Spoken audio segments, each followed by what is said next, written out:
Hello everybody, how are you doing? It is Wednesday. I'm out in the shop. I don't know that I'll stay out here very long. I really wasn't feeling like being in the shop today, but I popped out to really kind of tell you guys a story and just see if I found anything that interested me that I wanted to work on. I spent some time the other day working on my turntable. You'll remember one of the feet, the little rubber cups had broken so that it was setting lower on one side than the other and kind of causing a bind in the turntable to where heavier records would rub on one of the little pieces of the base of the turntable. The platen would rub. Well, I fixed it. We went upstairs. We plugged it in. My son played a couple of albums, and he comes and gets me later that night, and he says, "Dad," he said, "something's wrong." He said, "The turntable is not working any longer." And it's a linear tracking turntable. So a normal turntable, the arm is set on a pivot, and it pivots like this. With the linear tracking, the arm moves all the way across. The entire stylus, the entire armature with the stylus in it moves across the record. And he said the arm, as he called it, is only going about halfway across, and it's stopping right before it gets to the record, and then it's going back. So I went up there and I looked at it, and sure enough, it would start and then it would go back. So then I put it on manual mode and I tried to move it across. It got about halfway across and it would stop. And I couldn't figure out what the problem was. So I got my flashlight and there's like a little grating there, and I shined it down in there and I saw what looked like a red wire with strands, copper looking strands sticking straight up right about where that thing was stopping. I thought, oh my God, I didn't take it apart, so I know I didn't break a wire loose. It looks like a wire has come loose inside of the turntable. So I set out to fix it. I waited till the next day because it was late at night. It was dark. I didn't want to mess with it late in the evening. So the next day I get up, I go up there, I start taking the thing apart, and man, it's like, it's so many tiny little screws and so many delicate little wires trying to be careful taking this thing apart. And I finally got it all apart. I got the bottom and the top separated. I got the armature disconnected and laying in there sideways so it would pop through the hole in the top of the deck. And I didn't unplug the wires from the power wire where it comes in the back, and then two ribbon cables that plug from the buttons in the front to the motherboard in there. And I couldn't see anything because there was stuff in the way. So I'm shining my flashlight. I'm looking around. I finally get an angle where I can see, and I find it. And what it is, it's this. Looked like a red wire with strands. I guess when the light hit them, they look like copper strands. What this is a brush, and it clips on to the end of the armature. And you adjust it to where this rubs on the record right in front of the stylus, and it lifts any dust off the record. And what had happened is, I wondered whatever happened to that thing. It disappeared a long time ago. And I guess when someone was dusting or moving the keyboard, moving the turntable, it must have fallen through one of the slots in the turntable, one of the holes, got inside of there. And I remember the other day when I was flipping it over out here in the shop working on it, hearing something moving around in there, and this stopped moving. So I thought it was a little piece of plastic or something, and it just fell out, right? Didn't think too much of it. This had evidently, I had moved it, flipping it over to the back of the turntable, and it had gotten in the cable. There's a little cable in there and a couple of pulleys that move to pull that arm back and forth. And it had evidently gotten in that mechanism, and it took a couple of times for it to flip up and really bind, but once it did, it bound in there pretty good. And I had to be really careful to remove it, but I got it out. Now I'm happy to say it's working perfectly again. We're super happy with it. We listened to several more albums that evening, and then it played great. So a little bit nervous about that. I thought, oh my God, my whole stereo system's coming apart. Because I will tell you something. We must have had a power surge or something, because I was up there. We moved the stereo, okay? It was back in a corner, and now that my boys are getting to where they listen to it more often, I wanted to get it out of the corner and get the speakers put in better locations so that they could really more enjoy the music instead of it being kind of muted back in that corner. So I wanted to make sure everything was plugged up, and I started working with the cables, and I found that I have a graphic equalizer, dead as a doornail. I have a CD player, and it will not read CDs any longer. I don't know what happened, but those two components were plugged into the receiver.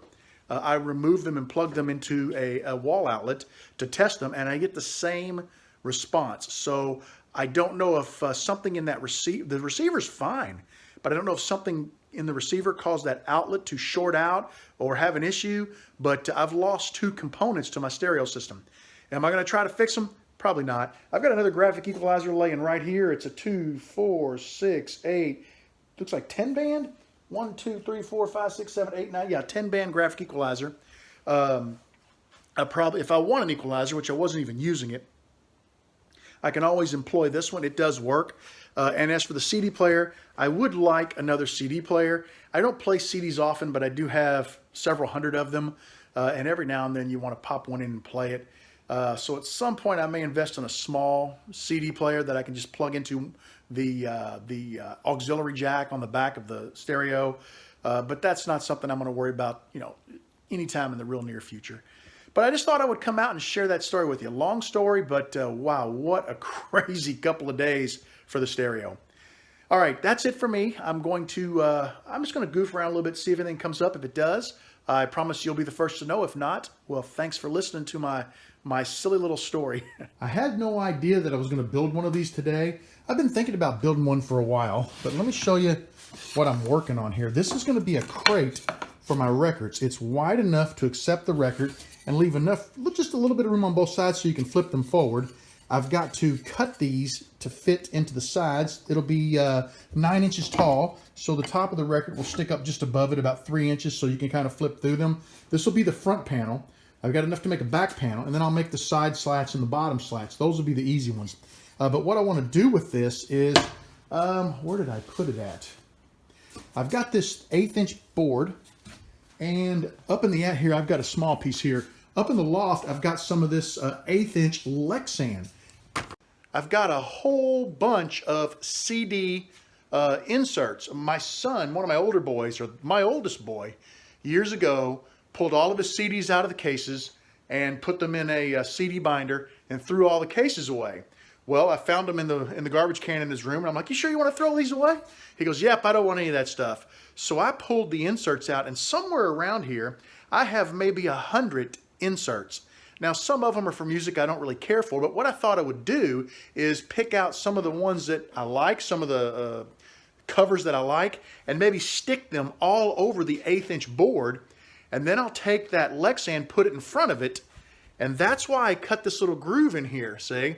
So basically I can lay it in there and tack it in, and it should give me a really cool looking front to my my record crate.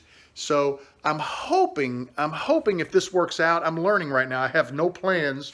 I'm just kind of building this from how I think it should be built, right? So right or wrong, I mean, it may work, it may not. If it works out well, I'd like to build a second one, and then I'll need way more than 2.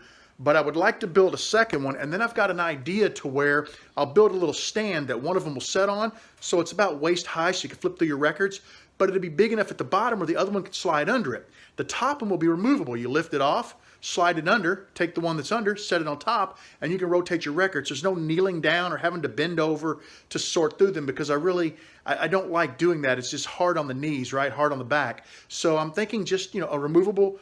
The crate will just basically set on the stand, and one will set under it.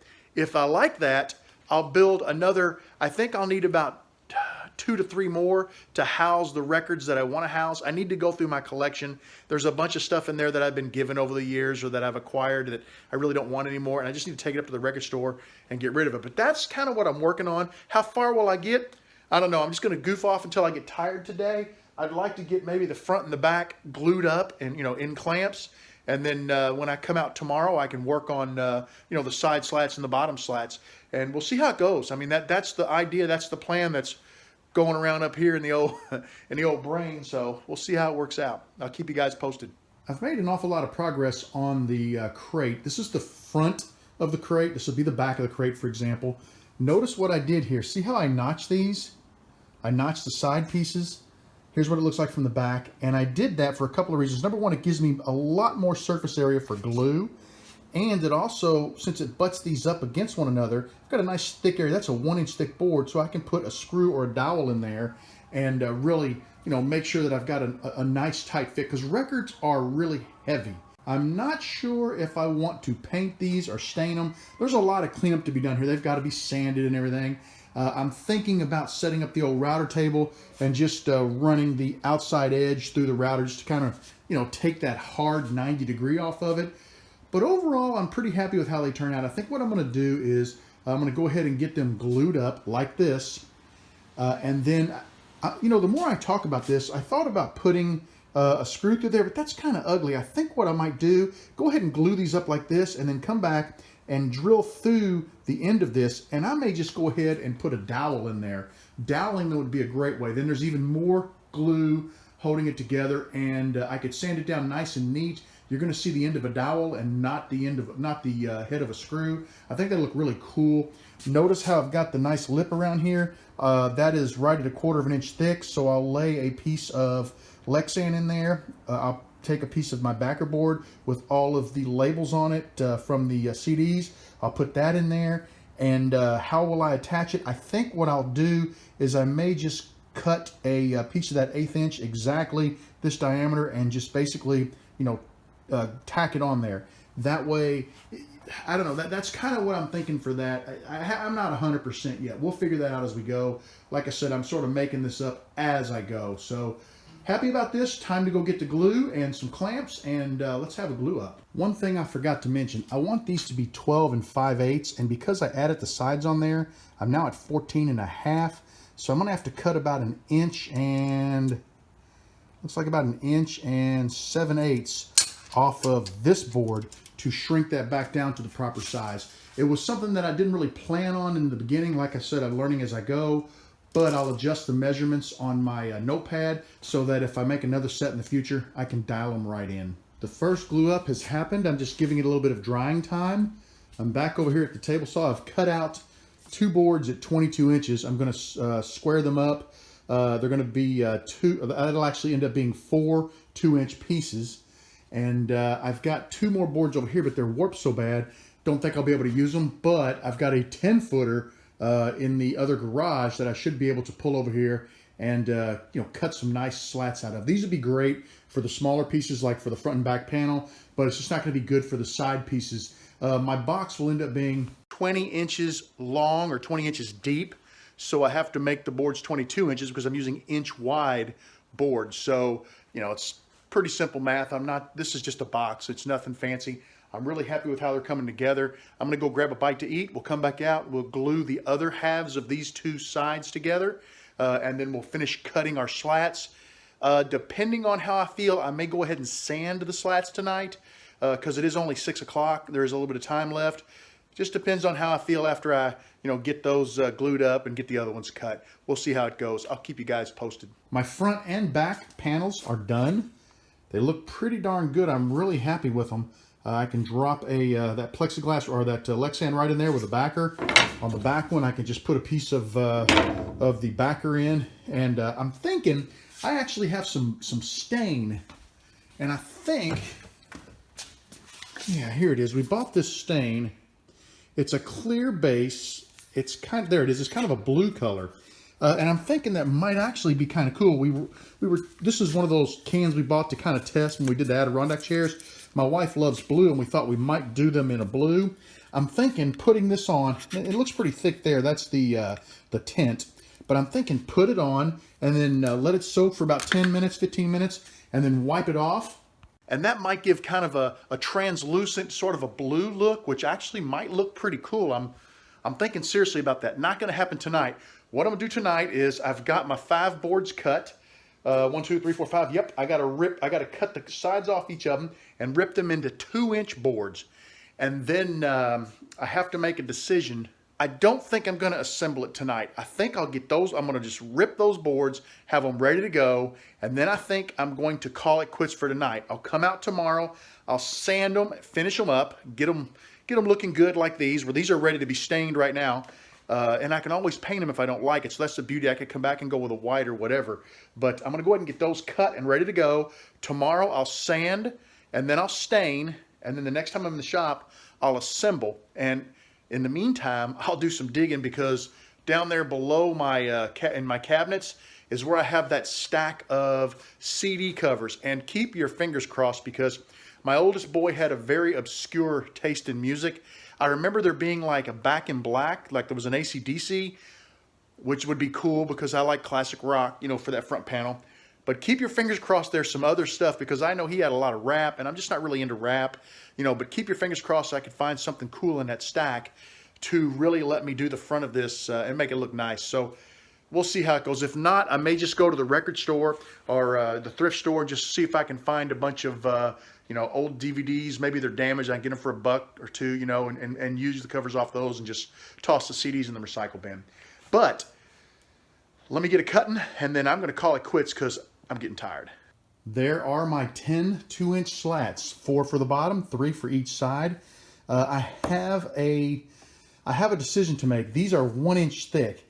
That's pretty darn thick. So I'm either going to route the end, you know, kind of curve it before I mount them on the front and back panels. That way I can take that sharp edge off.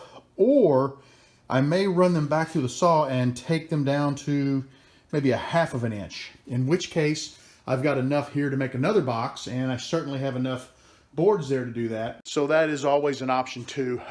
Actually, no, I won't, because if these are 1 inch and I take them down to 1/2 inch, then I have one that is 3/8 of an inch. So I guess I don't. I could split them down the center, and they'd be right, you know, right there where they need to be, a little less than 1/2 inch. But I may go that route. I don't know. I'm done for tonight. I'm going to think on it. Those are, you know, they're ready to go. I'll make my decision tomorrow or sometime tonight, and then when I'm out here, I'll either route them and sand them, or split them, route them, and sand them, and then we'll go from there. Once we get those sanded and ready to roll, then I'll make the decision on the stain.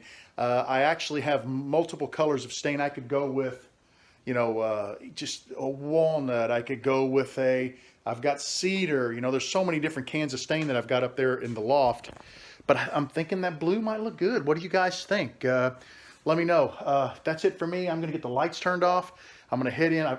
The shop is kind of messy right now, but it's functional messy. It's, you know, everything is where I need it to be because I've been using all the tools. So it's been a lot of fun. That's it for me for tonight. I will talk to you again tomorrow. Have a great evening, and we'll see you real soon.